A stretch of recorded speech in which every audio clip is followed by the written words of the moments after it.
Donc, pour préciser, on essaye de ne pas rester purement franco-français au niveau de la construction, que ce soit de nos standards, de nos pratiques, des réseaux dans lesquels on s'inscrit pour donner le plus d'ouverture possible à tous nos travaux et aux travaux et aux données que nous hébergeons et que nous partageons.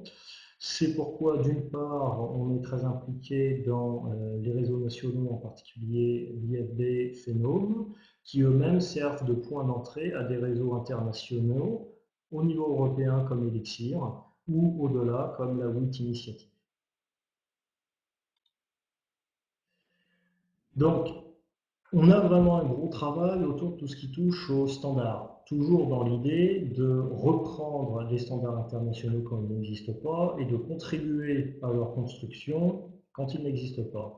Donc pour cela, on collabore au sein de la Research Data Alliance, que ce soit pour faire des sondages sur les standards existants autour des données, des ontologies et des métadonnées, l'écriture de cookbooks qui permettent de communauté par communauté, type de données par type de données, savoir quelles sont les bonnes pratiques et surtout faire évoluer ces bonnes pratiques au fur et à mesure que l'expérience monte et que de nouveaux types de données à partager arrivent.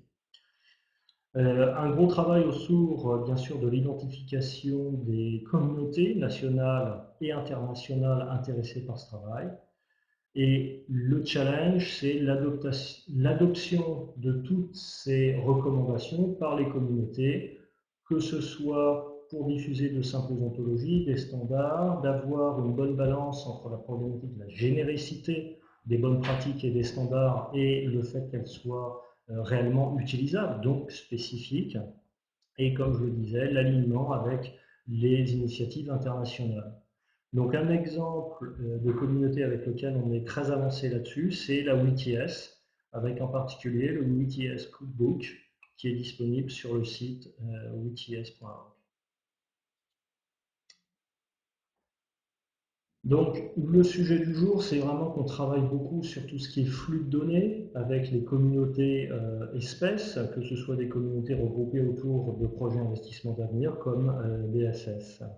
Donc pour ça, on travaille beaucoup sur la facilitation du partage de données à travers GNPIS. On a un service de plateforme pour travailler sur ce partage et sur cette intégration de données afin d'offrir cela à tous les utilisateurs qui n'appartiennent pas à des projets. On travaille avec les communautés espèces pour améliorer les outils de soumission, que ce soit les fichiers Excel ou les interfaces web de soumission. Je ne vais pas aujourd'hui me pencher sur les interfaces web de soumission, ça aurait fait beaucoup. Si vous êtes intéressé par ces questions-là, on peut à la fin vous montrer très rapidement une interface que nous avons construite dans le cadre de la WTS autour de DSpace. Et donc, comme je le disais précédemment, on a beaucoup travaillé avec les communautés espèces, hein, aussi bien pour les standards que pour les workflows, en particulier avec les communautés arbres, vignes et PIA. Et la grande majorité de ce que je vais vous montrer aujourd'hui est issue de ces collaborations. Donc le périmètre de ce webinaire, c'est les fondations, les principes de base de l'interopérabilité, en particulier autour de l'identification du matériel végétal et des ontologies pour les variables, présentation de l'interface web, et enfin les flux de soumission et de partage de données. Donc les principes de base du partage des données, donc le premier c'est l'identification du matériel végétal. Donc ça, on s'est aligné sur un standard existant, le Multi-Crop Passport Descriptors, ou MCPD, qui a été construit par la FAO et Bioversity, pardon, qui est utilisé principalement pour les GenBank et les centres de ressources biologiques, mais qui est tout à fait utilisable également pour des collections expérimentales. La totalité du standard est définie sur planttreaty.org/DOI. Il y a 28 champs au total, plus une série de champs complémentaires. Je voudrais juste souligner que l'unicité d'une accession, c'est-à-dire d'une ressource génétique, d'un matériel végétal, repose sur un triplet, donc l'institut, l'accession number et le génus, vraiment le groupe d'espèces dans lequel a été déclarée cette accession pour cet institut donné. Et quelque chose qui a été rajouté en décembre dernier, qui nous aide beaucoup, c'est un champ PUID pour Persistent Unique Identifier, c'est-à-dire tout ce qui est URI, le standard défini par le W3C, qui permet d'avoir un identifiant unique à l'échelle du web, ou les DOI, qui sont exactement les DOI tels que nous les connaissons pour les publications, mais qui peuvent s'appliquer également à une unique accession. Et c'est, comme nous allons le voir, un service que l'on offre.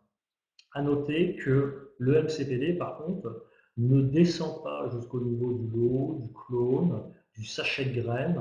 C'est un niveau de raffinement que nous gérons en plus du standard MCPD. W3C, excusez-moi, c'est le World Wide Web Consortium. C'est un ensemble de grandes sociétés, Google, Microsoft, IBM, etc., qui mettent en place les standards communs, par exemple le standard HTTP qui permet à Internet de fonctionner. Donc, ces identifiants, un DOI, ça a à peu près cette forme-là, c'est-à-dire un préfixe, ici le préfixe INRA, puis ensuite, dans notre cas, une séquence numérique générée. Ce système est géré par les collègues de la DVIST qui s'assurent de leur unicité. Donc, à la demande, tout matériel végétal qui est soumis dans GNPIS peut recevoir un DOI. Nous nous chargeons totalement de la demande, de la soumission et ensuite de la retransmission de ce DOI avec tous les paramètres nécessaires pour retrouver l'information. Un DOI est déréférençable, c'est-à-dire que si on concatène le DOI à dxdoi.org, c'est-à-dire qu'on accède au service de DOI.org, ça permet de renvoyer automatiquement vers l'adresse, l'URL que nous avons renseignée. URL qui peut changer aussi souvent que nécessaire. Le gros intérêt, c'est que derrière cet identifiant, qui est stable pour un minima 10 ans, nous pouvons pointer vers n'importe quelle page web au fur et à mesure que la situation évolue.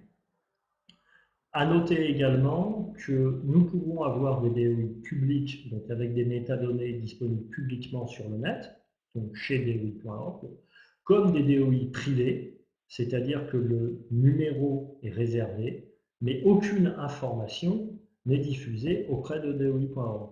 Dans ce cas-là, bien sûr, la contrepartie de cette confidentialité, c'est que ce n'est pas déréférençable, c'est-à-dire qu'on ne peut pas utiliser le système de déréférencement de DOI.org. Donc, l'expérience, mais bon, ça c'est peut-être quelque chose que vous avez vécu aussi de votre côté, c'est l'expérience montre que l'identification du matériel végétal, et en particulier du niveau auquel on s'adresse réellement, c'est problématique. On peut très facilement se tromper.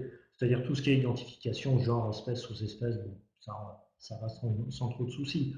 Quand il faut identifier proprement une variété ou des croisements, ça aussi ça va. Par contre, quand il faut qu'on sache si on a affaire à une accession ou un lot ou un identifiant au sein d'une expérimentation, assez souvent, il y a des mélanges. Nous avons vu plusieurs fois des jeux de données de phénotypage où le lot et l'accession étaient inversés, par exemple. D'où un certain nombre d'allers-retours nécessaires avant que les données soient vraiment totalement intégrables. Donc, l'identification du matériel végétal, c'est quelque chose, côté blé, on est très avancé. Côté vigne également, dans les deux cas, c'est vraiment grâce au travail fait avec les responsables des CRB INRA.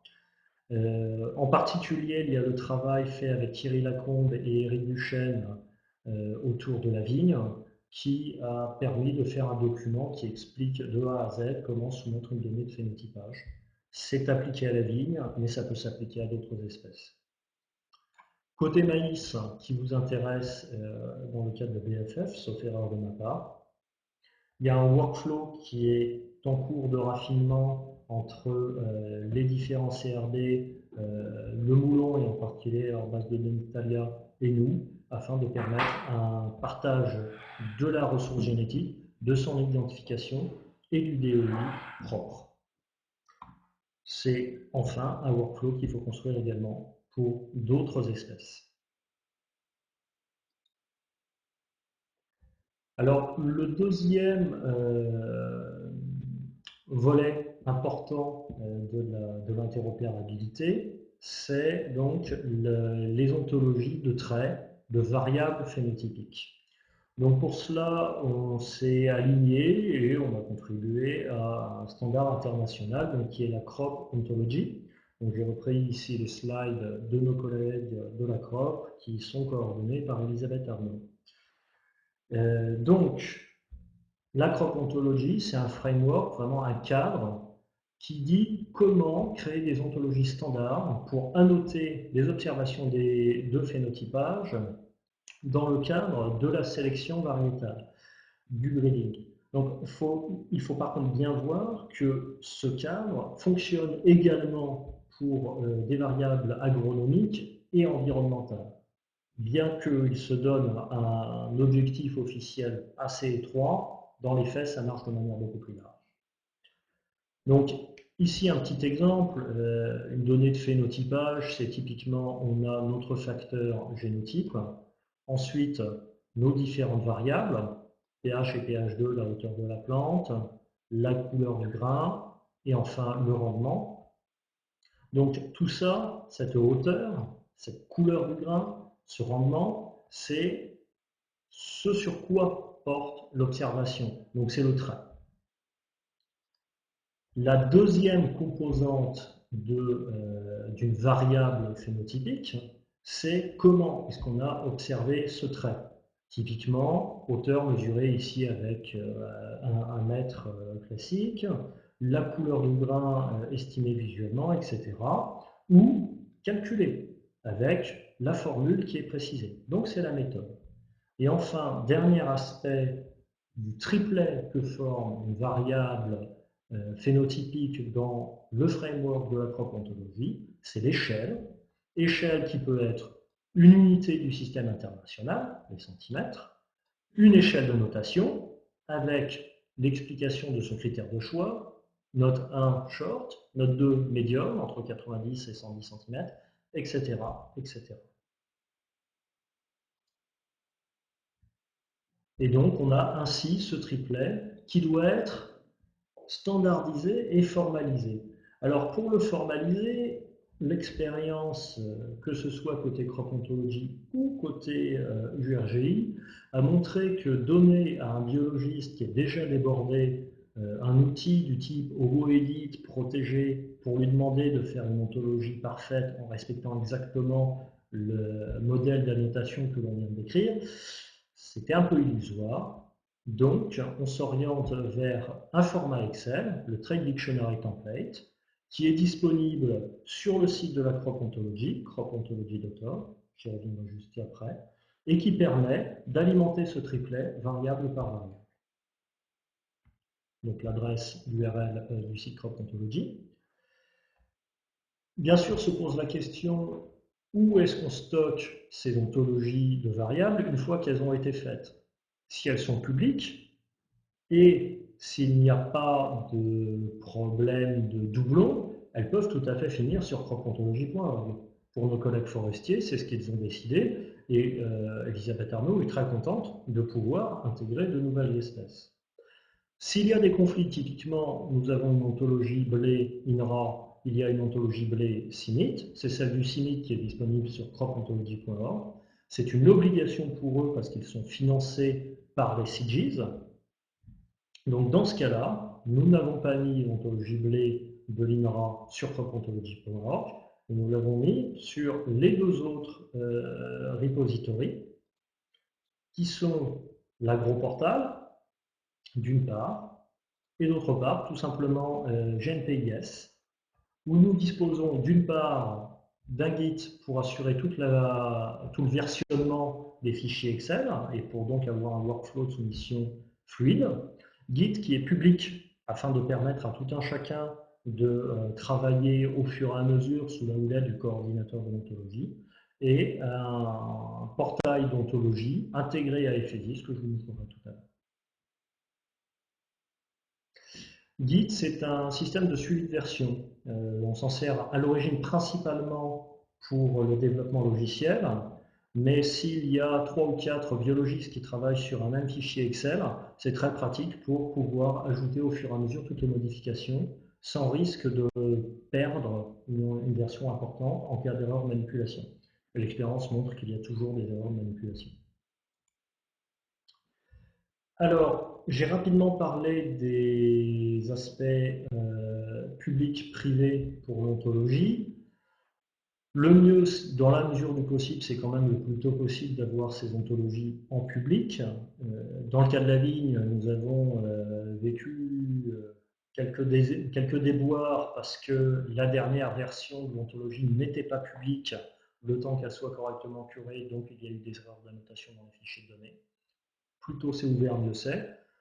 Quand on ouvre, ça veut dire qu'il faut quand même protéger correctement le travail qui est, dont en particulier la CC BY attribuer une licence adaptée, c'est-à-dire par exemple une des Creative Commons, dont en particulier la CC BY, moi je vous propose ND, puisque ça veut dire que l'ontologie peut être utilisée par n'importe qui, librement, mais par contre qu'une ontologie modifiée ne peut pas être faite. Il est bien sûr tout à fait possible de rester uniquement en CC BY tout court, et dans ce cas-là, ça veut dire que l'ontologie est ouverte et que tout un chacun peut la modifier comme il l'entend pour créer sa propre version d'ontologie. Ceci étant terminé pour l'introduction, je vais rapidement rappeler les principes de base de l'interface web avant de rentrer dans le cœur du sujet d'aujourd'hui, à savoir la démonstration de ce qu'elle est capable de faire. Donc le phénotypage dans GNPIS est disponible à cette URL, ainsi que nous le verrons, c'est également disponible bien sûr directement à partir du portail GNPIS. Le périmètre scientifique, c'est la gestion des essais expérimentaux phénotypes par environnement. Donc on intègre des essais complets. C'est un système qui est très générique, il est ontology driven, ce qui permet de piloter d'une part les niveaux auxquels on fait des observations, essais entiers, micro-parcelles, plantes uniques, blocs, etc. Et bien sûr, l'autre aspect qui est ontology driven, ce sont les variables d'observation, qu'elles soient traits, environnement, etc. Les essais peuvent être multifactoriels avec toujours au minimum un facteur obligatoire qui est le génotype. Effectivement, les essais agronomiques où il n'y a pas de facteur génotype et juste un gradient correspondant au traitement agronomique effectué ne sont pas pris en compte dans ce logiciel. Enfin, on gère les séries temporelles. Ephésis peut stocker n'importe quel type de données brutes ou élaborées à partir du moment où on a affaire à une donnée alphanumérique. Concernant les images et les fichiers binaires, ça ne se fait pas pour l'instant. Nous sommes en train de mettre en place ce qu'il faut pour, d'ici quelques mois, 3 mois, 6 mois maximum, je pense, pouvoir gérer des fichiers images plante par plante, typiquement des images de feuilles, etc. Mais en étant quand même très prudent, parce que GNPIS Ephésis n'est pas une plateforme de phénotypage haut débit. Si nous avons des expérimentations à 1 Teraoctet qui arrivent, clairement, ce n'est pas à nous de répondre. Il y a d'autres systèmes pour ça, FIS coordonné par Pascal Neveu, typiquement pour le nommer. Donc attention au volume. Ensuite, une expérimentation de quelques gigas, voire une dizaine de gigas, là, on est tout à fait dans le périmètre. L'intégration des données et l'interopérabilité est basée sur des pivots, donc le phénotype qui permet de mener aux données de génétique, donc de GEVA, de sélection génétique et de sélection génomique, donc le germplasme, le plante matériel, les ontologies et la possibilité de regrouper l'ensemble des expérimentations d'un projet. En termes de fonctionnalité, ça permet vraiment de répondre à deux besoins. D'une part, une archive, un lieu de partage d'essais les uns après les autres, indépendamment. C'est-à-dire que lorsque l'on va vouloir récupérer un essai ou le référencer, on va le prendre dans sa globalité. L'autre fonctionnalité, c'est la construction de jeux de données à partir de plusieurs essais, sur plusieurs localisations, sur plusieurs années, afin de préparer une méta-analyse de GQAE, de génétique, etc. Donc, ceci étant posé, nous rentrons dans le vif du sujet avec la démonstration. Je partage mon écran.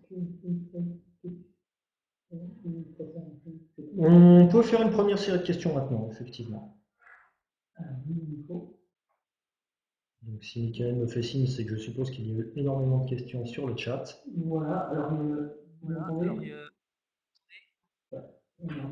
Ouais, ça a l'air bien. Donc du coup, ouais, je pense que c'est bien de faire une petite question. Euh, Donc il y a plusieurs questions donc, il y a que plusieurs je vais répondre en direct et il y a deux petites questions que tu n'as pas répondu. Du coup, il y a Mathieu qui demandait, alors c'est une question au niveau de la définition des exceptions et ce genre de choses, est-ce qu'on peut lier à ça? Donc la première question de Mathieu, c'est quelles exceptions? Attends, excuse-moi Michael, je me rends compte que ta voix... Ok. Alors, je réactive aussi le micro des personnes si elles veulent réagir. Donc, du coup, il y a Mathieu qui demandait, est-ce que c'est possible de renseigner la généalogie pour chaque génotype?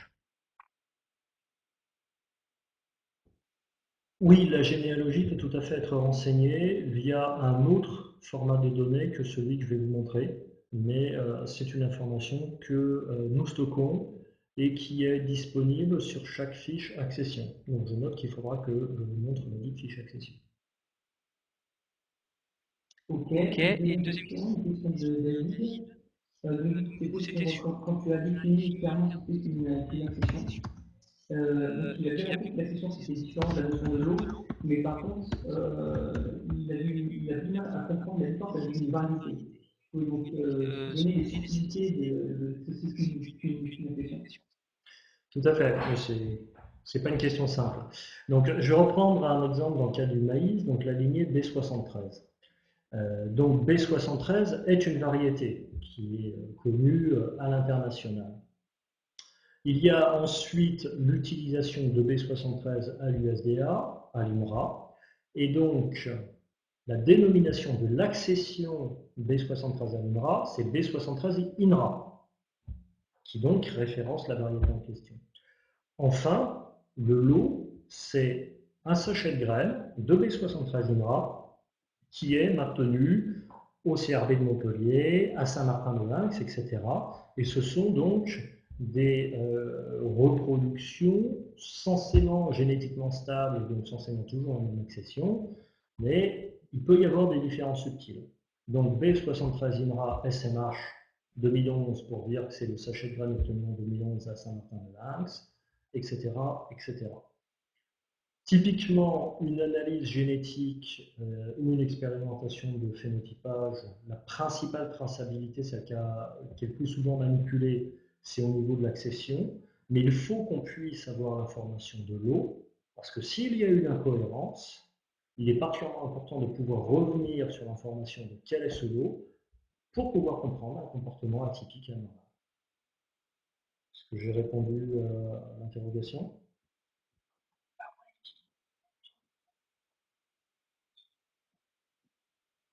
Donc on on peut par le chat, répondre tu par le chat. fermes le C'est bon. micro. Ok. Du coup, est-ce qu'il y a d'autres Est-ce qu'il y a personnes qui d'autres personnes entendent mal? Parce que apparemment Mathieu ne t'entend pas très bien. Est-ce que ça vient de son réseau à lui ou c'est général?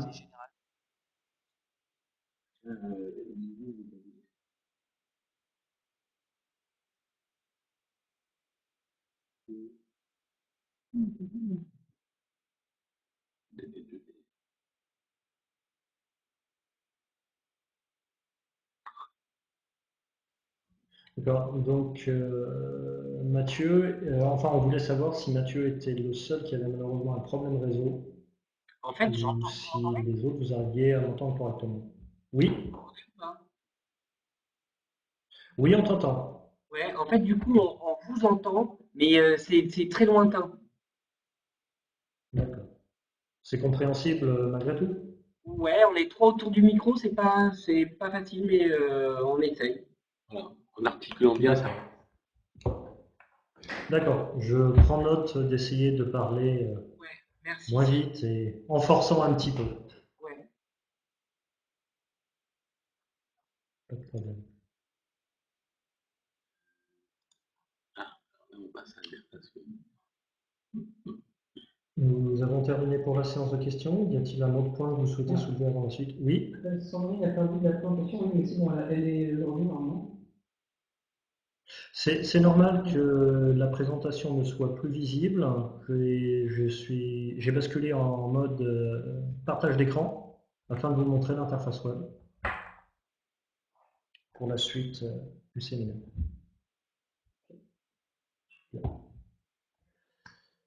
Donc, je vous propose de continuer. Alors, donc, vous voyez désormais sur mon écran l'ensemble de l'interface de GNPIS.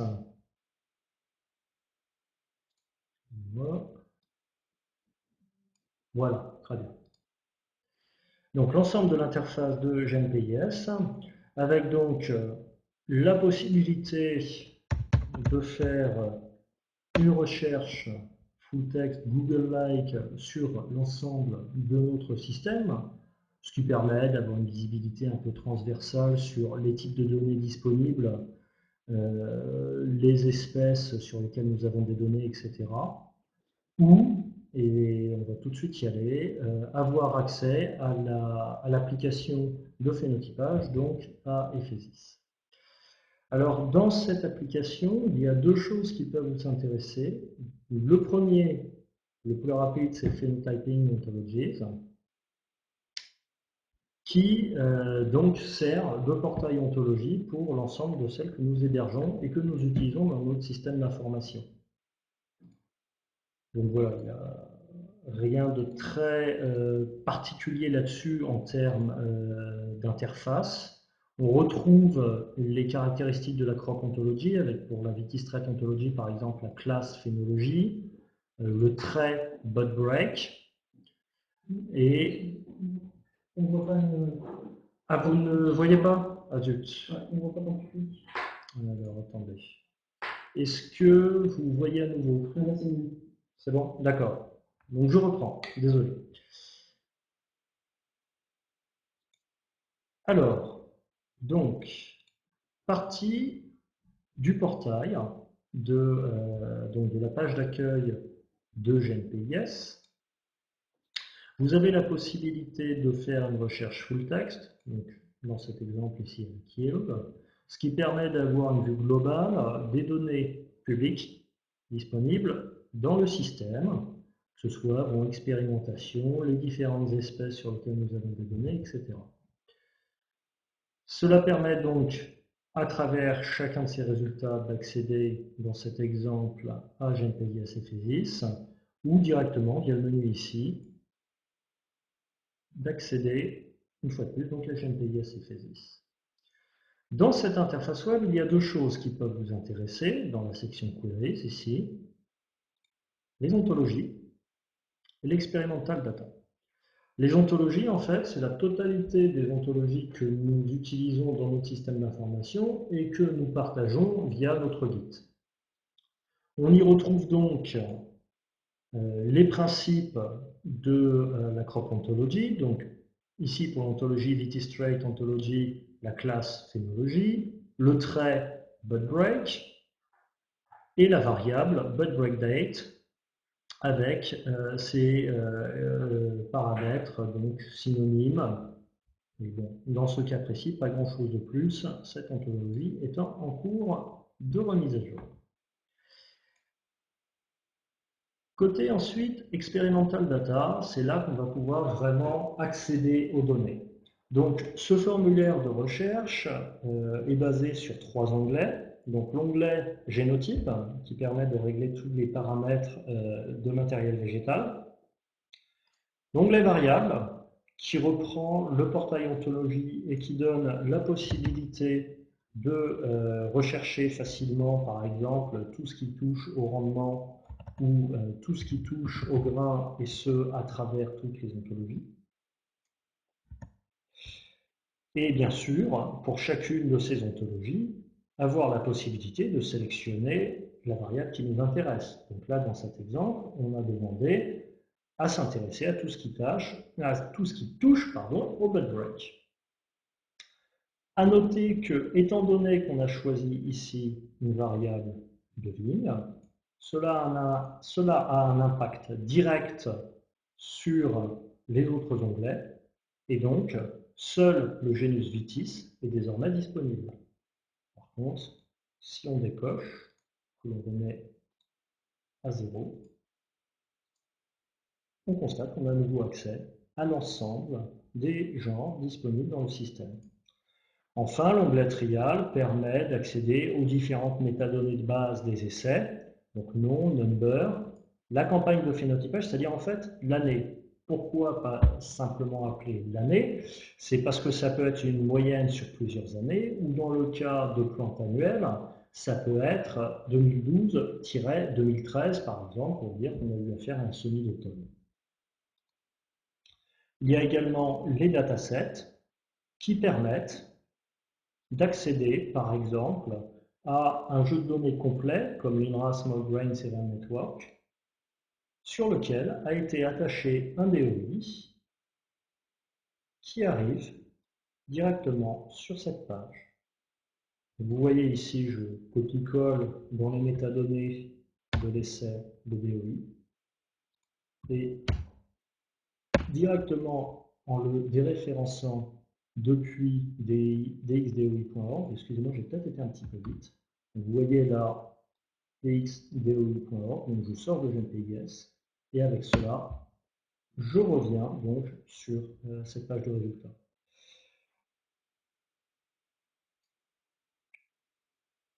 En plus donc de ces informations qui permettent la citation, on a accès à des paramètres géographiques pour montrer la répartition du réseau d'essais que nous avons sélectionné. Dans cet exemple, il y a 770 essais. Nous avons également ici le paramètre Phenotyping Campaigns qui permet de lister les années sur lesquelles nous avons eu des observations. Et enfin, ici, les données proprement dites que l'on peut prévisualiser niveau d'observation par niveau d'observation. Ici, ou au niveau essai, ou au niveau réplication. Donc, au niveau essai, on a une seule mesure pour Apache, pour l'ITK treated, tandis que pour Apache qui doit se trouver plus bas, ou pour Baroque ici, au niveau réplication, donc on a une mesure par réplication, la colonne de rep étant ici.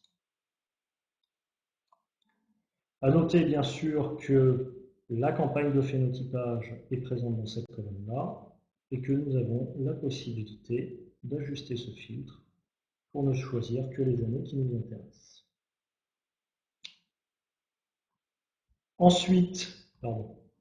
Ensuite, il est possible d'exporter les données, et ce niveau d'observation par niveau d'observation, que ce soit en CSV. Donc bon, là il y a 46 000 observations, enfin 46 000 plantes à sortir, donc c'est un petit peu long. Donc que ce soit l'Excel complet ou le format Exatab. Le format Exatab, fondamentalement, c'est cet Excel-là, plus l'ensemble des métadonnées, c'est-à-dire l'identification du matériel végétal, l'identification des variables, l'identification des paramètres de recherche qui accompagnent ce format Excel. Ça permet donc une bonne traçabilité.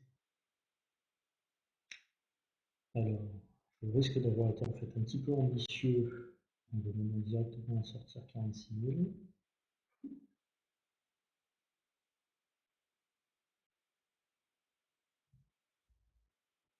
Il y a effectivement, à première vue, quand même des problèmes réseau un peu de tous les côtés aujourd'hui, parce que d'habitude, ça sort quand même beaucoup plus vite que ça.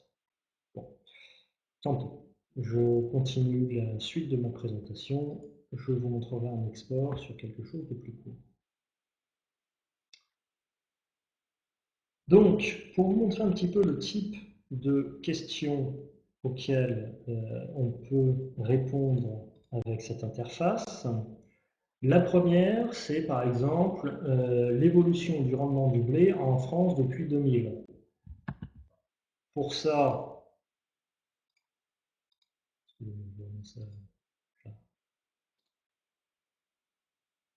voilà.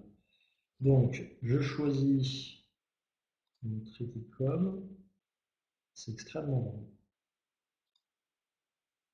J'ai la possibilité de prévisualiser ma liste variétale et de l'exporter. Détail important par rapport à l'intégration de données, le format auquel s'exporte ce matériel végétal est exactement le format qui est utilisé dans le format d'échange que je vais vous montrer tout à l'heure. Donc, si vous avez un panel que vous partagez au sein d'un projet, vous avez la possibilité de l'exporter à travers cette interface pour vous simplifier le travail d'intégration. Donc là, par exemple, donc pour cet exemple-là, je prends le réseau céréales à paille. Je m'intéresse uniquement au rendement.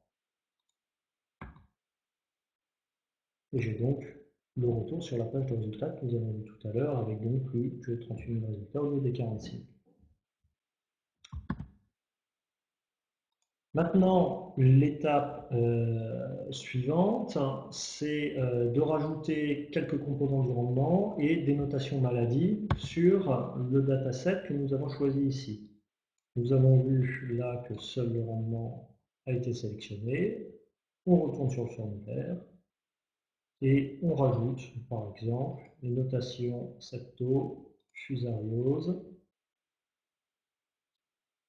Et côté composante de rendement, le poignet de grain.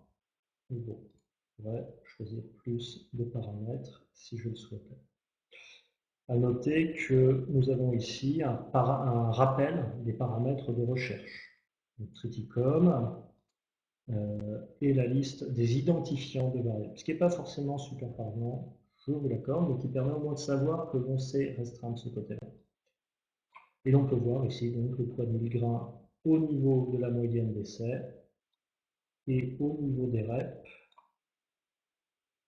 Au niveau des reps sur ces données-là, c'est uniquement le rendement. Il doit falloir aller plus loin pour voir apparaître les notations maladies.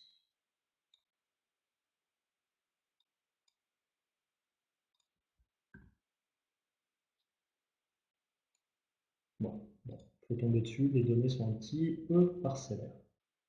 Non, voilà. Notation à la septorie. Alors, notez également quelque chose, donc cet aspect multifactoriel. Donc là, sur 3 colonnes, on a le facteur génotype. Donc le lot, le numéro d'accession et l'accession même qui est souvent ce qui est le plus parlant. Et ensuite, dans ce cas précis, l'itinéraire technique avec NT, donc non traité, sans fongicide.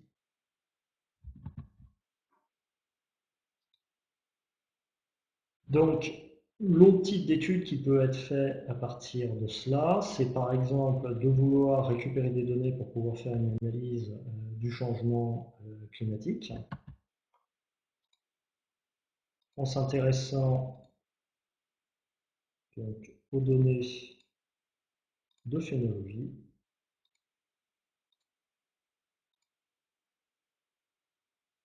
Ce qui nous permet de récupérer à peu près 50 ans d'observation de vie. Et ce aussi bien au niveau essai qu'au niveau microparcelle.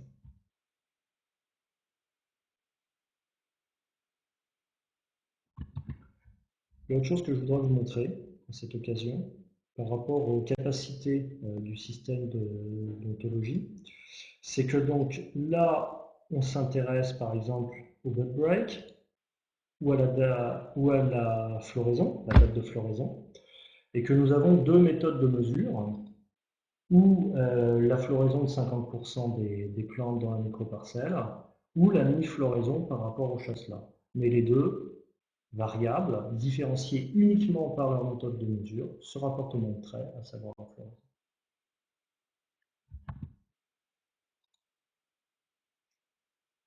Bon, je vous ai déjà parlé des aspects panel, donc je ne vais pas forcément revenir sur ce cas de figure. Et le dernier point sur lequel je souhaiterais revenir après concernera les formats d'échange et les web services. Alors avant cela, donc, je voudrais vous montrer les détails des accessions.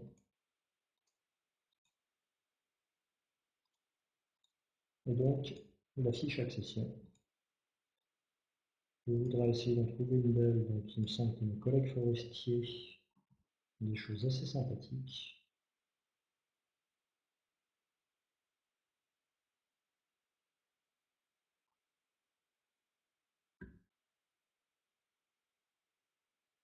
Bon, donc là on voit ici, pour répondre à la question tout à l'heure sur la généalogie, donc on a un plan de croisement factoriel avec l'accès à l'accession mère, ici, et à l'accession père, ici. Plus la possibilité de lister une très grande quantité de siblings, donc de frères, pour cette accession. Voilà, bon, ils n'ont pas choisi. Voilà, donc j'ai a priori terminé pour la partie démonstration de l'interface web proprement dite. Je vous propose de prendre une série de questions maintenant, avant de basculer sur les questions de fichiers et de web services.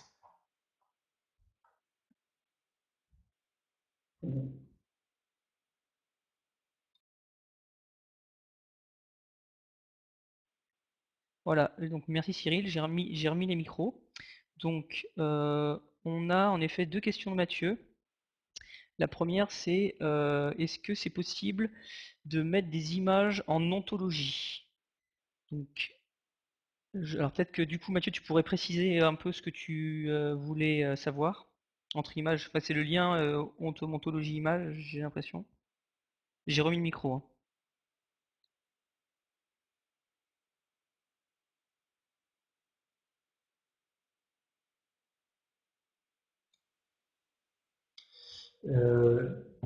Mathieu, donc, je cerne pas très bien ta question. Une explication potentielle. Ah, voilà. Comment peut-on faire Ah non, ça c'est une question d'Eric, on verra après. Mathieu, ta question sur l'ontologie d'image, est-ce que ça veut dire pour, par exemple, telle échelle de notation, je veux pouvoir dire que l'échelle 1 d'une notation maladie, ça correspond à, par exemple, à tel niveau de nécrose des feuilles, et donc rajouter une image qui sert d'exemple de ce niveau-là. Est-ce que c'est ce genre de choses auquel tu fais allusion?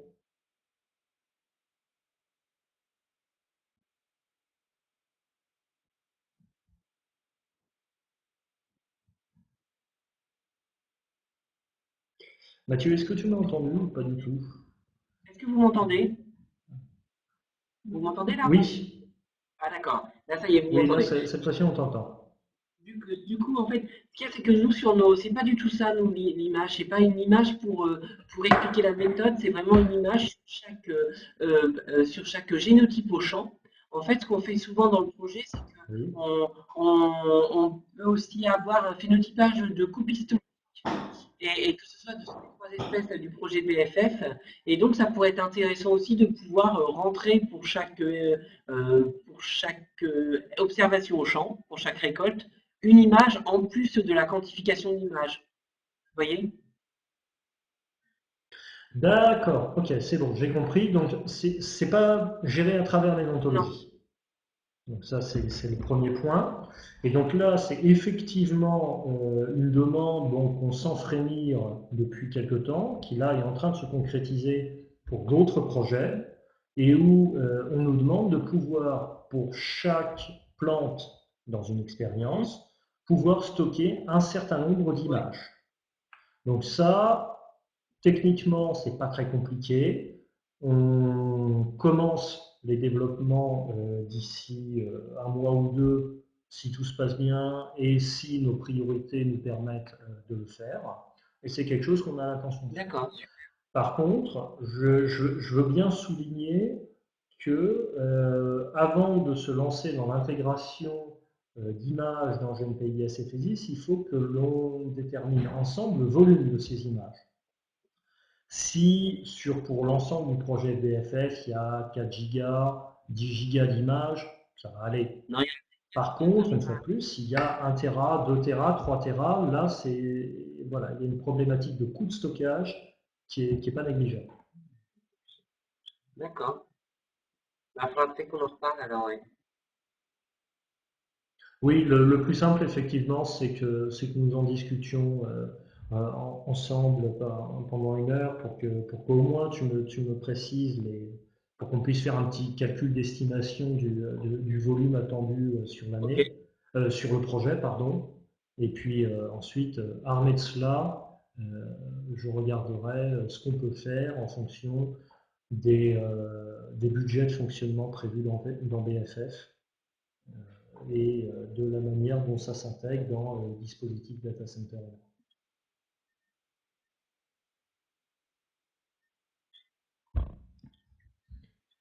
Du Du coup, coup, il y a une autre question de question de Mathieu, Mathieu, c'est c'était comment comment renseigner renseigner les les données données de de génotypage en génotypage en plus plus des d'identifiant identifiants des génotypes et des variables. D'accord. Donc, comment renseigner les données de génotypage en plus des identifiants des génotypes et des variables? Donc, en fait, comment relier les variables et les accessions aux données de génotypage? Attends. Donc, typiquement, tu veux pouvoir stocker une matrice de génotypage en plus de ton expérience de phénotypage. oui, Donc ça, c'est quelque chose que je n'ai pas montré aujourd'hui, mais on a effectivement dans GNPIS un pan de l'application GNPS-MP pour le nommer qui gère ces matrices de génotypage. C'est une autre soumission et le point commun, c'est l'accession, c'est le lot. À partir du moment où il y a le même lot dans ta matrice de génotypage d'une part et dans ton expérience de phénotypage d'autre part, le lien se fait sans problème. super.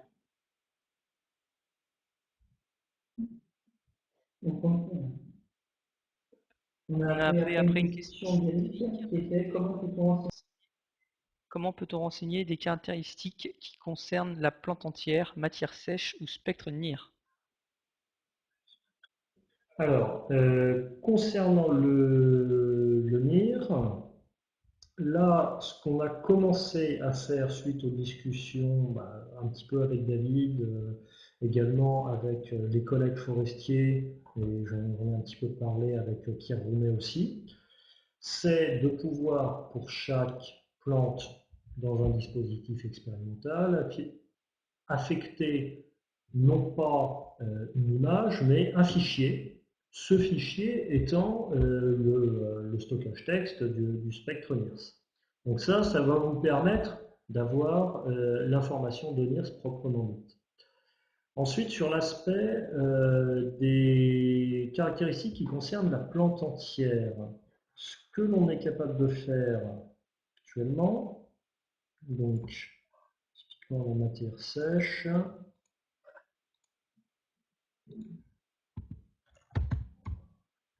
voilà. Donc là, je ne vais pas pouvoir vous montrer les données malheureusement parce que ce sont des données confidentielles, mais du côté des données Bridwit, donc le Above Ground Dry Matter permet d'avoir la quantité de matière sèche et donc c'est simplement une valeur phénotypique qui est attachée à une microparcelle et qui donc représente la matière sèche moyenne telle qu'elle a été mesurée. Bien sûr, si l'on a affaire à une observation non pas sur une microparcelle, mais sur une plante unique, ça permet d'avoir une mesure plante entière pour une seule plante. Est-ce que, Eric, j'ai répondu à tes interrogations?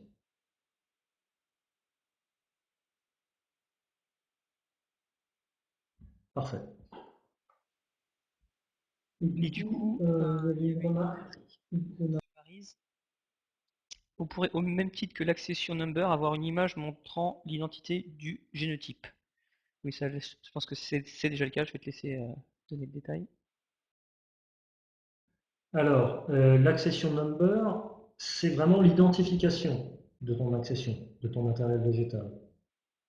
Donc, c'est quelque chose qui ne peut pas être remplacé par une image. Par contre, on peut tout à fait avoir, donc d'une part, dans ton dispositif expérimental, une image, mais en tant qu'un variable, et d'autre part, pour chaque accession, voilà, ce truc-là qui me gênait.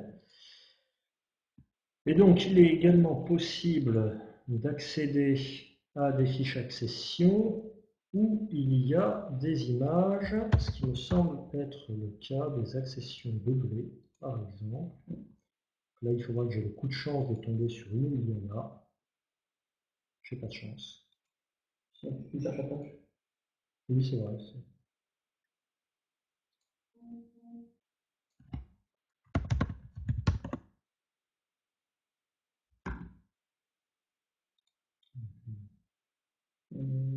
Oui, c'est plutôt le Advanced Improve Cultivar qu'il faut que je choisisse.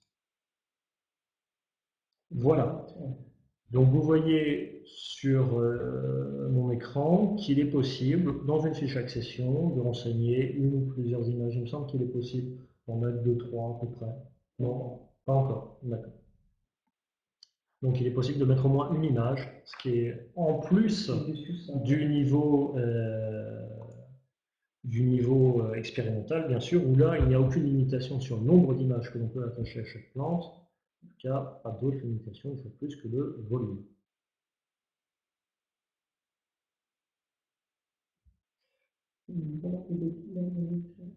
Peut-on stocker des types de design expérimentaux? Oui, on peut. C'est effectivement quelque chose d'important. Alors, là-dessus, le choix que nous avons fait, en fait, c'est plutôt que d'offrir possibilité de... Ah non, ça c'est des ITK. Plutôt que d'offrir la possibilité de recalculer ou de faire une jolie carte, un joli GIS dans GNPIS pour montrer le dispositif expérimental, ce qu'on a préféré faire, c'est donner la possibilité d'attacher autant de fichiers que l'on veut à chaque expérimentation. Et donc là, dans l'exemple que je suis en train de vous montrer, vous voyez qu'il y a une section Data Files, bon, qui dans cet exemple ne contient qu'un seul fichier, qui est l'itinéraire technique, la pratique culturelle, mais qui pourrait, dans le cas d'autres exemples, contenir également le dispositif expérimental décrit au format Excel, voir si c'est de taille raisonnable dans un format compatible avec un logiciel de GIS.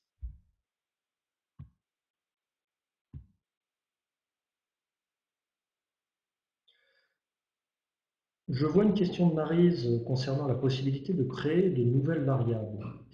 Donc, effectivement, ça aussi, c'est un point très important. Donc, ce qu'il faut avoir en tête, c'est que nous tenons, et de toute façon, nous forçons techniquement à ce que toutes les données soient pilotées par des ontologies, mais rien ne vous empêche de créer votre propre ontologie comme vous le désirez.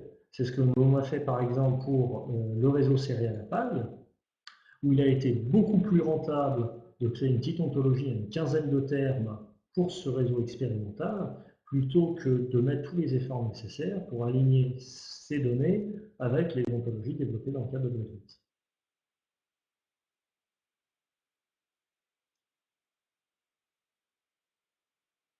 Alors, là je viens de voir une question, en fait je prends la dernière question qui pop dans le chat. Concernant les fichiers SHP pour le design expérimental, on n'a aucune limitation sur le type de fichier que l'on met en pièce jointe sur chaque essai. Une fois de plus, on a une prudence sur le volume de données.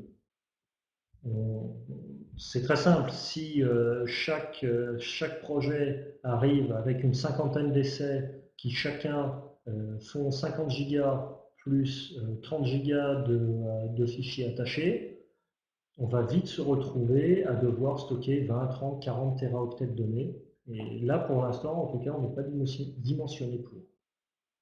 Donc si le SHP fait quelques mégas une fois compressé, zip ou quelque chose comme ça, ce qui à première vue pourquoi pas, oui, c'est tout à fait possible. Il y avait aussi une remarque de Mathieu.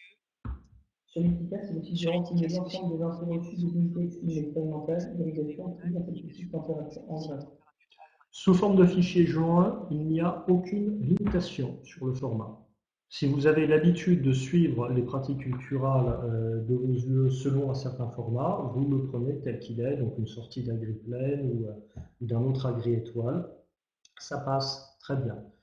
On a décidé en fait de ne pas le normaliser en base de données parce qu'en discutant avec les membres du CSU FEDIS et avec les partenaires des projets, jusqu'ici, il nous a semblé que les ITK devaient ressortir exactement sous le même format qu'ils étaient intégrés. Donc, à part entraîner un risque de modification ou de corruption de données, le fait de parser un fichier et d'intégrer en base pour le ressortir tel quel n'avait pas vraiment beaucoup d'intérêt.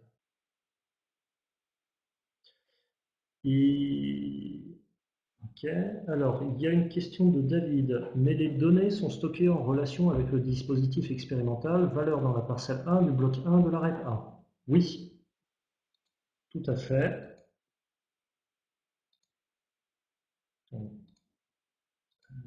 Qu'est-ce que je vais faire avec ça? Je vais redoublement. Alors je vais te sortir un essai.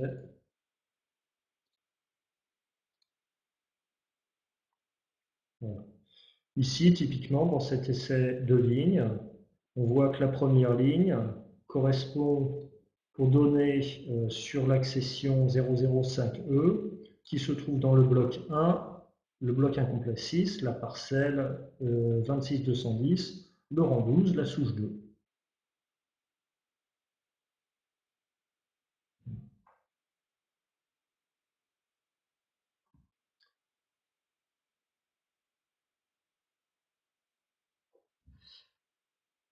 Ok.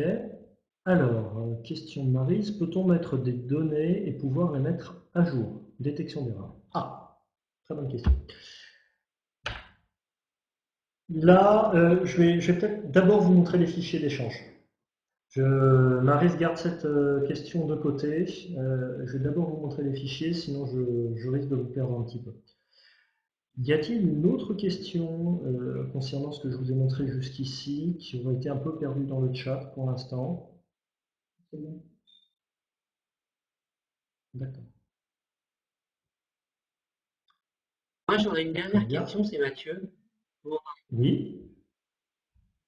En fait, tu as montré dans ton introduction que tu pouvais aussi mettre des données de Genome-Wide Association Mapping et puis de QTL sur JNPIS. Enfin, j'imagine que c'est dans un autre volet que juste comment dire, du phénotypage et de l'expérimentation. Comment c'est géré, comment c'est traité? J'arrive, je vais pas rentrer dans les détails parce que sinon on risque de manquer de temps. Mais je vous montre rapidement comment est-ce que cela fonctionne. Dès que j'aurai réussi à partager à nouveau mon écran. Merci. Je t'en prie.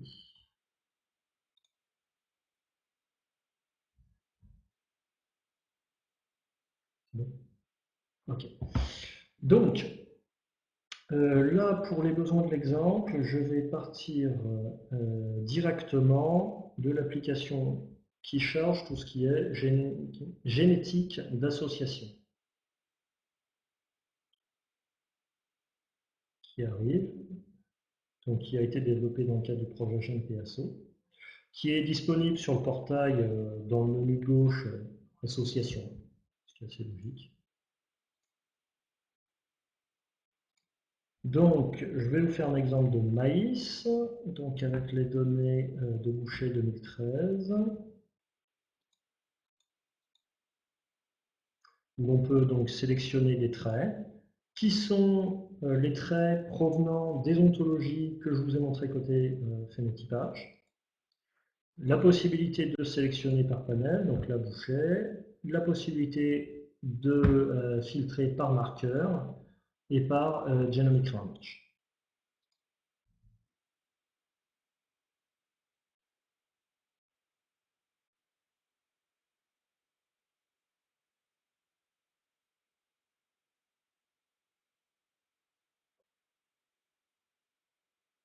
Ce qui permet donc pour cette expérience de GEVAS d'avoir d'une part accès aux résultats d'associations, donc ici pour ASO-SMP9 FFLW8, qui donc sur le trait FFLW8, pour le marqueur qui se trouve ici, que je ne vais pas vous lire parce que ça ne présente pas beaucoup d'intérêt, donne une p-val et une log de p-val qui se trouve dans ces colonnes-là.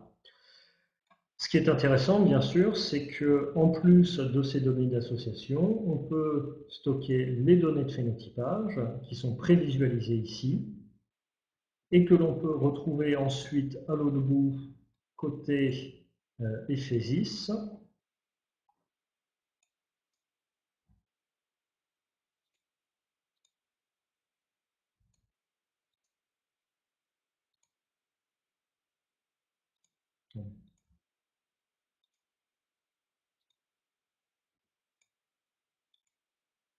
Ici.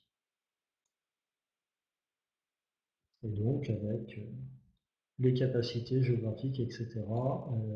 Et la possibilité de télécharger au format qui va bien la totalité de données de phénotypage.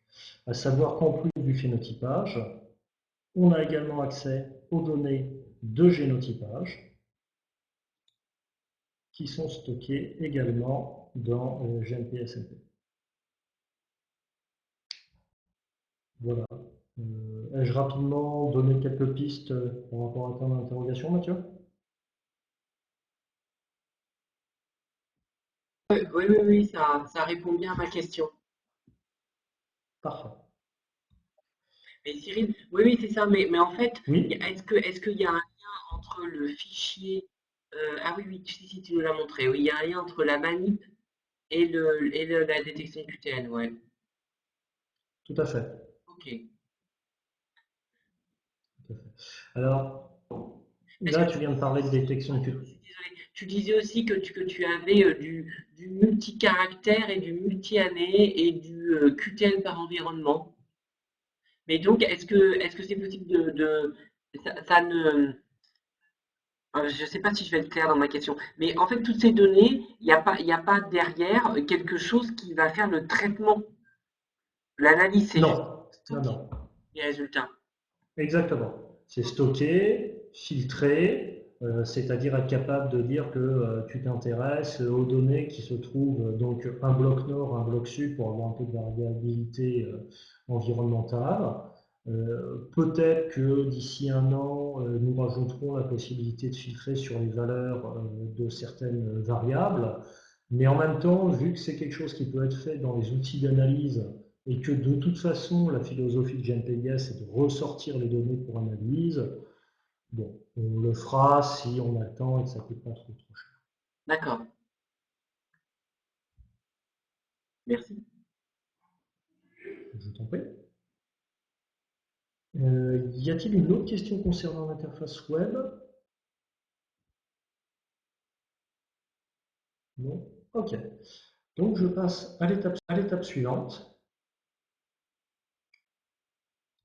qui va être donc, bon, on a vu comment fonctionne cette interface web, ça permet un certain nombre de choses plutôt sympathiques.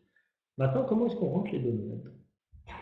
Alors, pour entrer les données, vous avez une page web qui décrit la totalité du processus de soumission qui se trouve à cette URL, donc data phenotyping, data submission.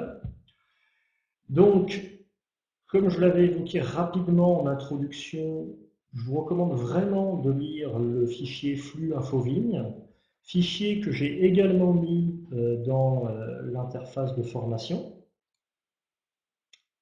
puisque c'est une version française qui permet de préciser toutes les étapes de collecte des informations, de matériel végétal, d'ontologie et enfin de mise en forme du fichier avec une description vraiment détaillée de chacun des champs et de ce que l'on doit y mettre.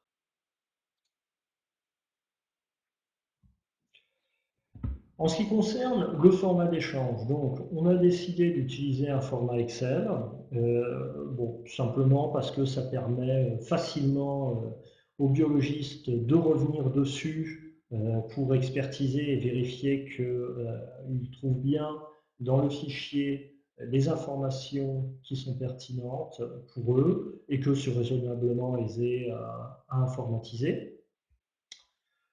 Je vous ai montré ici l'ensemble des onglets de ce format Excel. Il y a principalement en fait dans chaque fichier un onglet data et tous les autres onglets ce sont des métadatas. Pour cette démonstration, je vais rentrer un petit peu plus dans le détail à partir d'un des fichiers d'exemple qui se trouve également disponible en téléchargement, que ce soit sur notre site. Donc, en fait, c'est sur la page Data Phenotyping Data Submission. Il y a 3 exemples disponibles. Et ici, directement dans l'interface de formation. Alors, en espérant que l'interface de formation se comporte correctement avec du fichier Excel. Parce que sur quoi j'ai comme un petit doute. Bon, je vais basculer en partage d'écran, excusez-moi.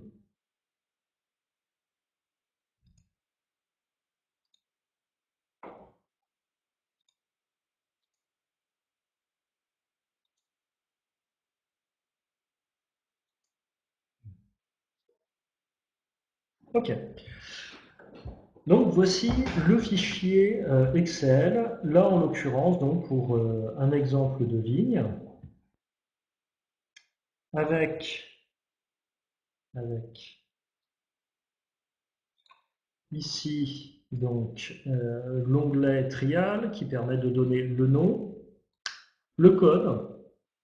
Le code est très important pour 2 raisons. D'une part, c'est l'identifiant unique de votre essai dans le système.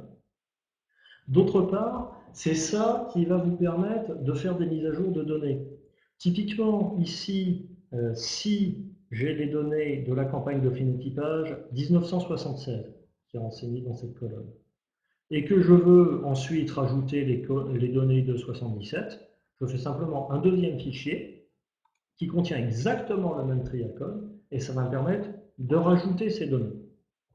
Ensuite, si vous vous rendez compte que vous voulez non pas rajouter les données de 77, mais modifier des valeurs de variables de 76, donc ce qui était la question de Maryse, là c'est plus compliqué. Ça va impliquer que quelqu'un à l'URGI supprime la campagne de phénotypage correspondante sur votre essai et insère la version mise à jour. C'est faisable. C'est quelque chose que l'on fait régulièrement de notre côté à l'URGI. C'est voilà. La philosophie quand même de GenPIS, ce n'est pas une base de données d'acquisition de données, de capture de données. Ça, c'est une fois de plus, c'est plutôt le travail de FIV de faire ce genre de nettoyage. Nous, même si les données sont brutes, elles doivent être quand même nettoyées et relativement stables. Donc voilà pour le trial code.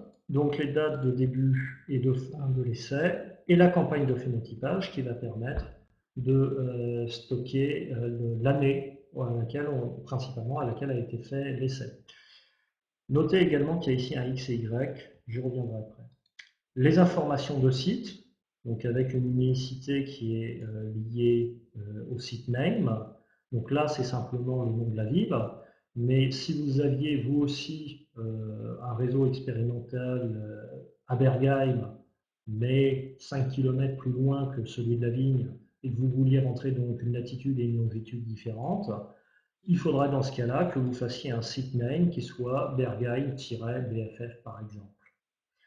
Donc notez également la possibilité optionnelle de remplir latitude, longitude, éventuellement élévation et exposure, latitude et longitude étant utilisées sur l'interface de cartographie que vous avez vue sur l'interface web. Possibilité de lister autant de contacts que vous désirez. À noter que dans chacun de ces onglets, les colonnes en rouge sont obligatoires, les colonnes en blanc sont totalement facultatives. Les variables, donc ici il ne s'agit pas de rentrer une ontologie complète. Il s'agit juste de déclarer quelles sont les variables que vous allez utiliser dans l'onglet Data. En effet, dans cet onglet Data, vous voyez par exemple que vous avez ici un ButDate, ici un flow 50, qui correspondent à cette première variable, ButDate, et à flow 50. Donc là, il y a un point de vigilance qui n'est pas très compliqué, mais sur lequel il faut être bien attentif, c'est qu'il y a un double pivot, un double identifiant. Le variable ID, vitis de point 1, vitis de point 2, etc., etc., qui est l'identifiant unique de la variable, qui est quasiment aussi puissant qu'une URI, qui est celui vraiment dont on se sert pour faire le lien informatique entre les différents essais, entre l'ontologie et les essais, etc. Mais ce n'est pas du tout informatif. Vitis 1, ça parle à personne. C'est pourquoi il y a le short name, le ButDate, qui est ce que l'on retrouve dans le fichier de soumission et ce que l'on affiche sur l'interface web. Mais naturellement, il faut que le ButDate ici et ici soit écrit exactement de la même manière. C'est un ID. Donc, dans le cas de cet onglet variable, la seule chose qui nous intéresse vraiment à tout prix, c'est de déclarer les variables que l'on va utiliser. À noter qu'il est possible, optionnellement, de rajouter des commentaires pour chaque variable, de mettre la liste des notateurs, et que ces commentaires, ces notateurs, ces expérimentateurs qui ont collecté les données, ce sont des informations que nous allons stocker essai par essai. Donc, déclaration du matériel végétal. Une fois de plus, ce n'est pas là que vous allez pouvoir rentrer du matériel végétal dans GNPIS. Il y a un autre format d'échange pour ça, celui de Sirigal. Je ne vais pas vous le montrer ici, mais bon. Et en gros, c'est cette information-là répartie sur 2 ou 3 onglets pour faire le minimum. Ensuite, les traitements, c'est-à-dire en fait les facteurs hors génotype, donc sont assez simples. On décrit le facteur qui va correspondre à un en-tête de colonne. Donc là, ici, il n'y a pas d'exemple dans ce fichier-là. Donc je vais le rajouter rapidement. Par exemple, FI pour faible ITK, pour itinéraire technique. Code FI pour faible intrant. Mode name faible intrant.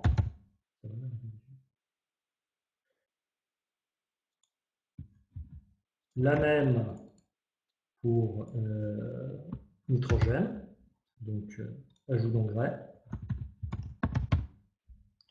Et donc dans ce cas-là, dans l'onglet Data,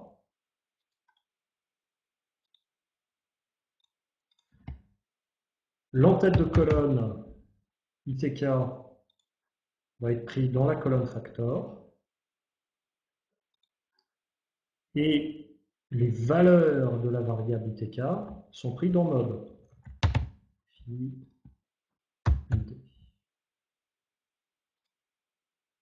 Voilà. Ceci pour l'exemple. Ensuite, déclaration des niveaux auxquels on va faire nos observations. Donc là, on précise bien qu'on a bloc parcelle avec une relation de parenté, c'est-à-dire que la parcelle appartient au bloc. Et enfin, donc, le cœur du sujet, l'onglet Data, dans lequel on a une colonne low name qui correspond à la colonne low name de l'onglet variable, un ou n traitements qui correspondent à l'ensemble des traitements déclarés dans l'onglet traitement. Naturellement, donc, s'il n'y en a pas, cette colonne n'existe pas. Les niveaux, blocs, microparcelles, le X et Y. Alors, dans certains essais, bon, X et Y, ça va juste s'appeler X et Y. Donc, ça n'a pas beaucoup d'intérêt. Dans d'autres essais, comme c'est le cas ici, X et Y vont correspondre respectivement au rang et à la souche. Donc ça nous permet de donner la possibilité à l'expérimentateur de spécifier vraiment son système de coordonnées. Le x et y peut être en relatif ou en mètres dans cet exemple. Et enfin, il y a ici les observations proprement dites, c'est-à-dire les valeurs de phénotype, qui sont à chaque fois dans cet exemple-ci sous forme d'un doublet, avec nom de la variable date underscore value et nom de la variable date underscore date. Là, on a affaire à des variables de phénologie, donc qui sont des dates. Donc la valeur d'observation, c'est la date proprement dite. Mais si à la place, on avait une hauteur,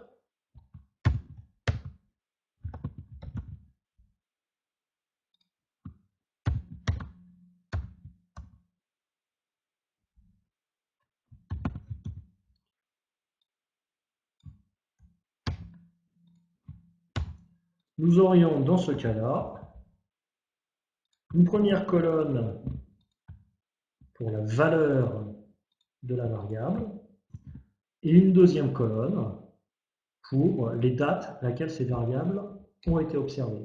C'est ça qui nous permet de faire une série temporelle dans le système.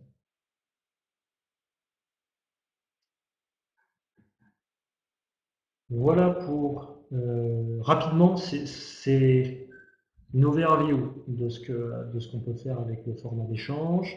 Là, actuellement, notez qu'il y a un fichier dans cet exemple par lieu et par année, que nous avons donné la possibilité de faire un fichier par lieu qui gère plusieurs années, plusieurs campagnes de phénotypage. Et donc, dans ce cas-là, il y a ajout d'une colonne Phenotyping Campaign dans cet onglet. Notez qu'on est également capable, via une autre version du format d'échange, de gérer les sommes de degrés jour à la place des dates, etc., etc. Il y a encore beaucoup de détails. J'ai pris le parti de ne pas vous assommer avec la totalité des possibilités. Donc, pour revenir ensuite à la présentation, je vous ai montré le format Excel. Ensuite, l'autre manière d'intégrer les données dans l'interface que je vous ai montrée, donc, ce sont les web services. Ça, on est en train de le travailler à plusieurs niveaux, principalement du côté de Phéno, qui a mis beaucoup de force. Et dans ce cas, nous avons donc les 9 instances de FIS, donc des bases de données locales, qui, via une couche de web service, peuvent être requêtées par GNPS et FESIS. De plus, on offre la totalité, on offrira une fois que ce sera terminé, la totalité des services de GNPIS à travers cette couche de web service, dont en particulier la visibilité des jeux de données publics dans des réseaux du type Transplant, Elixir, WITIS, WITInitiative ou autres portails dédiés. Donc pour que ce système de web service puisse marcher, bien sûr, il y a un pivot important du côté de l'identification du matériel végétal et des ontologies de traits. On en a beaucoup parlé, donc je ne vais pas trop revenir dessus. Les dernières choses que je souhaite dire concernant cette couche de web service, c'est donc qu'on se base sur la Breeding API. Plus précisément, on ne se base pas, c'est on participe à sa construction. Donc la Breeding API, c'est une initiative internationale qui vise à fournir des spécifications de web services utilisées donc, par GNPIS, par l'Integrated Breeding Platform, par Flapjack développé au James Hutton Institute, etc., etc. Que ça, par acropontologie, que ça implique, côté institut, donc des investissements de l'INRA, de Bioversity avec des gens comme Mathieu Rouard et Valentin Loup Valentin Guignon, pardon, je me trompe de Valentin. Côté Montpellier que vous croisez peut-être, donc Bioversity, l'Integrated Breeding Platform qui est utilisée par le réseau des CGs, la TriTC Toolbox, etc., etc. Donc vous pouvez avoir accès au Git qui contient les spécifications et à l'API ARI via brapi.org.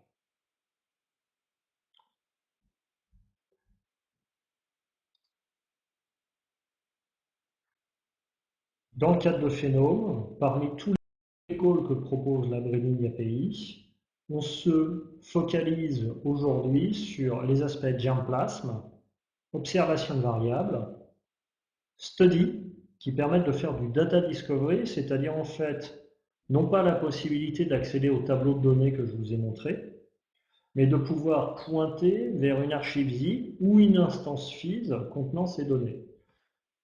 Pascal Neveu et moi avons en effet décidé de fonctionner comme cela pour Phénome plutôt que d'essayer de remonter les données tabulaires pour une raison très simple.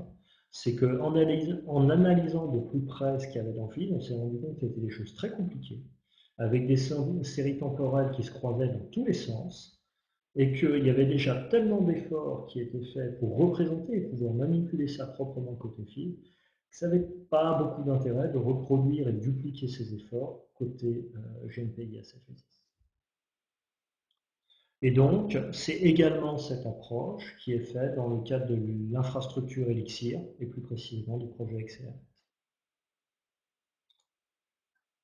J'ai terminé, je vous remercie pour votre longue attention. Et donc, nous attaquons la dernière séquence de ces deux questions.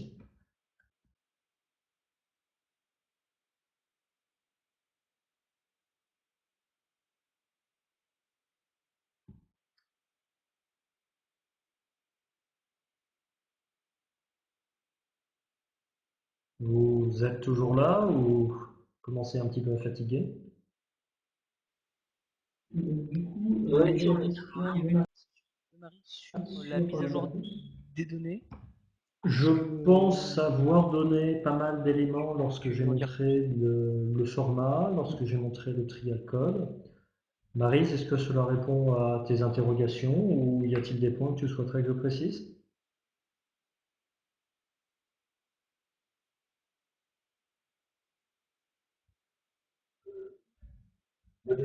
S'il y a des incohérences sur le fichier d'interface, comment ça se passe? Il y a des Alors, warnings bon, c'était un petit peu haché. Tu me demandes, est-ce qu'il y a une détection de genre, mauvaise qualité de données ou d'erreurs dans les fichiers, c'est ça?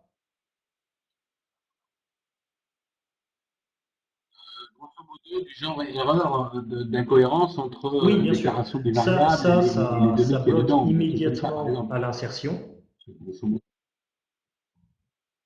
Là, s'il y a une incohérence comme ce que tu as décrit, c'est-à-dire dans l'onglet data, une variable qui n'a pas été déclarée dans variable, l'insertion s'arrête immédiatement. Donc ça, c'est quelque chose qu'on voit nous.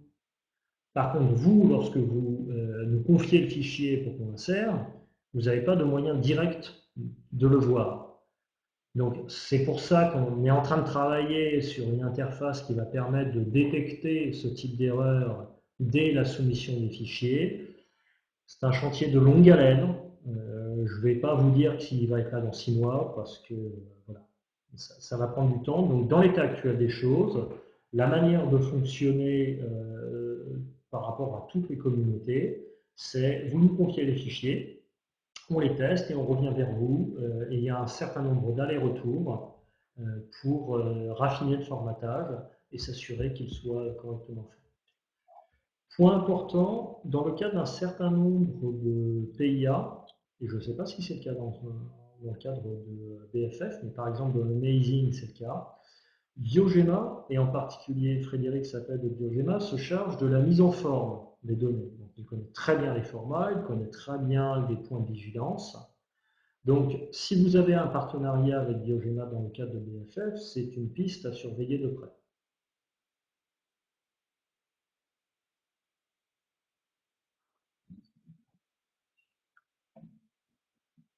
Moi, j'avais une autre question, c'est que vous avez l'expérience de traiter avec plusieurs projets d'investissement d'avenir pour la mise en place de ces données. Qu'est-ce qui a marché, qu'est-ce qui n'a pas marché? En fait, grosso modo, on veut se lancer demain là, pour rentrer nos données de nos experts.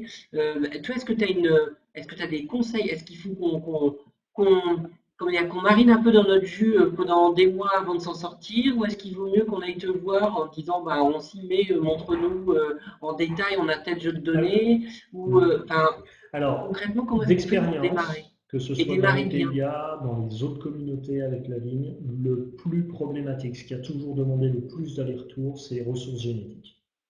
L'onglet plantes matérielles et la soumission qui va avec, c'est toujours là qu'il y a eu vraiment des problèmes qui nous ont demandé des allers-retours. Sur les variables, il y a moyen de se débrouiller, surtout qu'on a vraiment énormément allégé le processus de mise à jour des ontologies, d'édition d'ontologie, donc ça ne me soucie pas. Vraiment, le point de vigilance, il est de ce côté-là. D'autre part, si vous voulez que ça avance bien, moi ce que je vous recommande, c'est des points réguliers avec quelqu'un de chez nous et autour des ressources génétiques peuvent vous aider. Bon, il y a 2-3 personnes sur le blé qui ont une disponibilité qu'elles ont, qui sont expérimentées. Il y a en particulier Sophie Durand, qui autour de tout ce qui est identification du matériel végétal est très pointue et qui peut être un contact intéressant pour cette étape-là. Et bien sûr, je suis disponible dans la mesure de mes contraintes de temps pour participer aux discussions et vous aider pour toute cette partie-là. Mais voilà, c'est vraiment un chantier que je vous suggère d'attaquer petit morceau par petit morceau, par itération successive. Et vu le nombre d'allers-retours qu'il y aura à faire, parce que côté maïs, avec Amazing, ça va se régler, mais c'est pas encore réglé. Et ça prend du temps, parce qu'on a réussi à assainir le flux de données maïs en avril, mai dernier à peu près. Mais la mise en œuvre des décisions que nous avons prises en avril-mai n'est pas terminée. Donc tout ça prend du temps, parce que ça repose sur des gens qui ont des contraintes de temps extrêmement fortes, qui ont des expérimentations à gérer, etc. etc.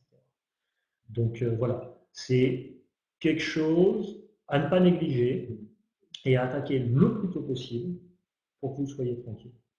L'autre chose, c'est sur les ressources génétiques, vraiment attaquer ça panel par panel. Plus elles sont déclarées proprement, avec les panels bien identifiés, mieux vous vous porterez.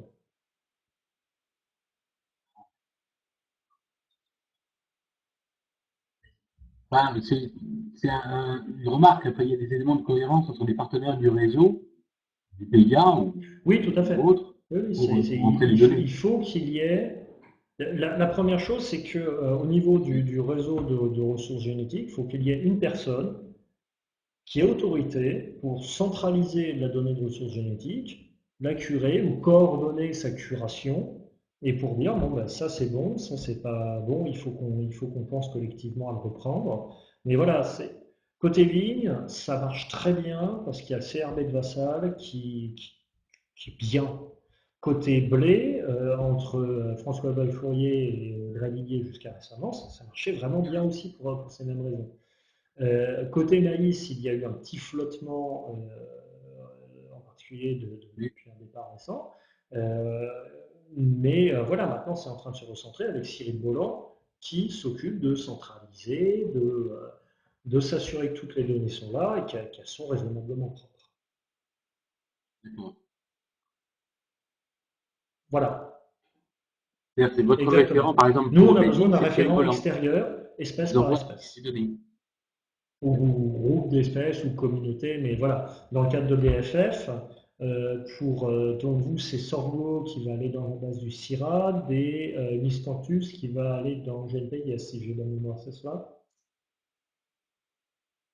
Donc si c'est ça, ça veut dire qu'il faut que côté Miscanthus, il puisse y avoir identification d'un référent ressources génétiques. Et pour Sorgho, de toute façon, il le faudra aussi, quel que soit l'endroit.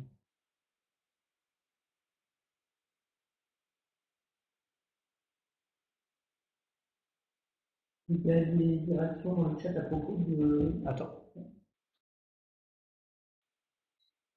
Il y a des réactions dans le chat à propos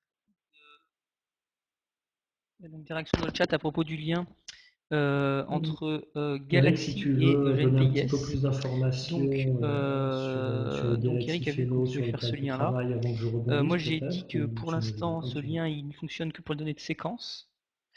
Mais du coup Eric a rebondi et il dit que apparemment lui il commençait à faire ça il commençait à créer des Ok, phénotypes il y a peut-être un problème de réseau ou quoi. dans Galaxy. Donc rapidement, effectivement, Donc peut-être que le du Galaxy coup, qu'on héberge chez nous, il est orienté nous en dire séquence. plus. Moi, je suis personnellement pas C'est au notre courant. cœur de métier du côté analyse. Ensuite, l'objectif de GNPS, surtout sur le volet phénotypage, donc sur Ephesis, c'est l'interopérabilité vers d'autres frameworks d'analyse, que ce soit des galaxies, des Shiny ou autres interfaces web au-dessus de R. Donc, très clairement, si vous montez des galaxies comme celui d'Eric, et dans le cas d'Eric, je vais revenir vers toi dès que je peux, et dès que tu peux, pour monter quelque chose d'une collaboration plus poussée, parce que en plus des boutons export en CSV, export en ISATAB, j'arrive, j'y viens tout de suite. En plus des boutons export en CSV et export en ISATAB que l'on a ici, qu'il y a ici, avoir ici export vers Galaxy et juste à côté export vers Shiny avec possibilité ou de lister une série de galaxies pré-rentrées ou tout simplement de copier-coller l'URL vers un Galaxy serait quelque chose d'extrêmement puissant et d'extrêmement intéressant. Bien sûr, la Rolls, ce serait de pouvoir développer un composant dans le Galaxy Toolshed qui donne directement accès à l'interface web de GNPIS. Dès qu'on a les moyens, on le fera. Mais dès qu'on a les moyens.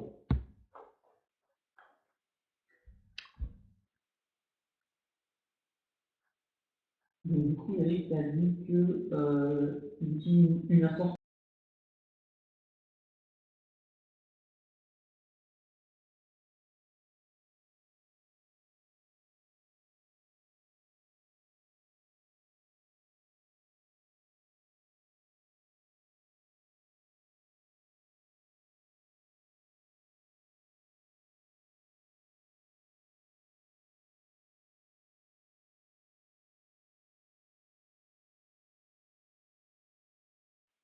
Donc du coup, Eric a dit que une instance pour traiter les données de NIR, une instance de Galaxy.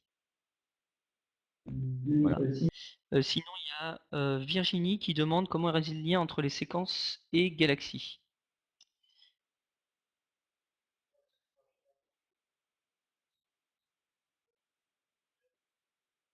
Du coup, il y a Virginie qui demande comment est réalisé le lien entre les séquences et Galaxy. Tu vas prendre? Ou bon, vas-y. Moi, Je me rappelle des choses, c'est que en gros, on met la séquence dans notre Galaxy et on a un lien vers GNPIS avec le nom de l'expérience et tous les détails de l'expérience de séquençage.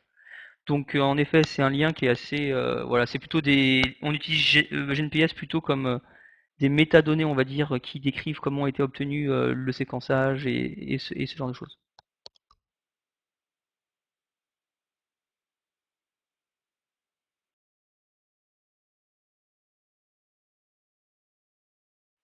Est-ce qu'il y a d'autres questions? Cyril a répondu à toutes vos interrogations.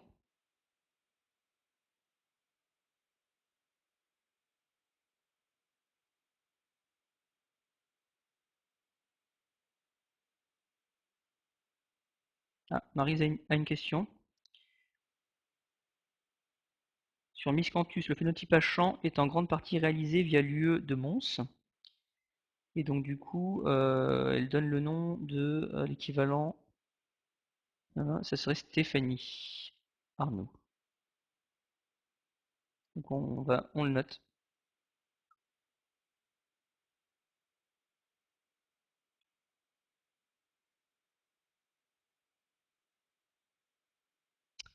Donc est-ce que c'est bon? Tout le monde a posé ses questions? Est-ce qu'on clôturerait le... S'il y a plus de questions, on va peut-être clôturer le webinaire.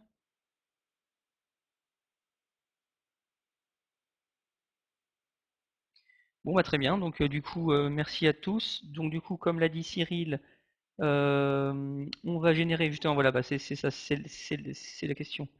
On va générer de la vidéo on va du coup, Cyril va vous envoyer un message avec le lien vers la vidéo une fois qu'on l'aura générée, ainsi que le lien vers le PowerPoint. Et bien sûr, vous pourrez revenir vers Cyril pour toute question, demande de collaboration, voir comment on peut faire pour travailler ensemble, la soumission de données, etc. J'ai une question très simple. Est-ce qu'il y a une liste de diffusion sur cet outil ou ces outils?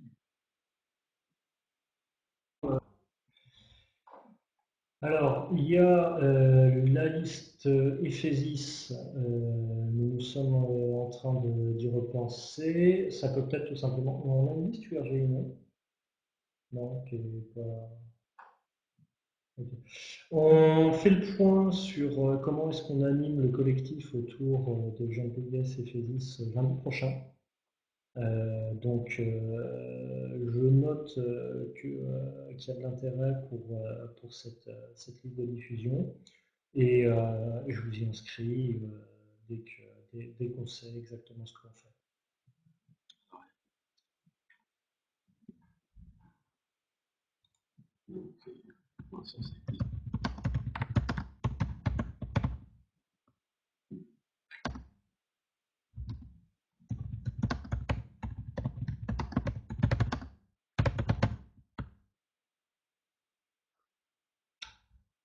Très bien, mais écoutez, merci beaucoup à vous tous. Vos questions m'ont beaucoup intéressé. Je vois vraiment beaucoup d'opportunités de collaboration. Donc moi, ça m'intéresse vraiment beaucoup. Vous n'hésitez pas en tout cas à me contacter ou à contacter Mickaël. Merci à tous. Au revoir Merci. et bon week-end. Alors, on va lancer.